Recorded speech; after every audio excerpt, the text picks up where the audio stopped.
হ্যাঁ বন্ধুরা, রাতের খাবার যদি এরকম সুন্দর দেখে একটা এগ চিলি রেসিপি থাকলে একদম জমে যাবে। ভাত রুটি তরকারির সাথে একদম প্রপার জমে যাবে।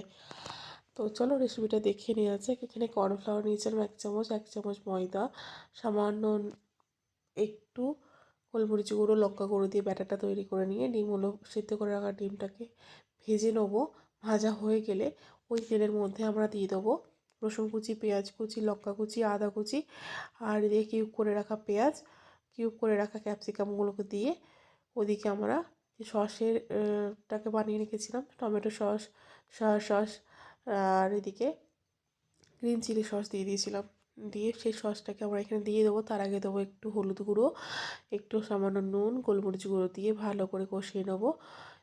দেখছো সসের মধ্যে ভালো করে কষিয়ে নিয়ে এদিকে দিয়ে দিচ্ছি ভেজে রাখা ডিমগুলোকে, দিয়ে ভালো করে নেড়ে চেড়ে উপর থেকে কর্নফ্লাওয়ারের গোলাটাকে দিয়ে দেবো যাতে একটু টাইট মতো হয়। ব্যাস একটু নেড়ে চেড়ে আমরা দিয়ে দেবো এখানে ধনেপাতা কুচি আর একটু পেঁয়াজ কলি, ব্যাস ছড়িয়ে দিলাম।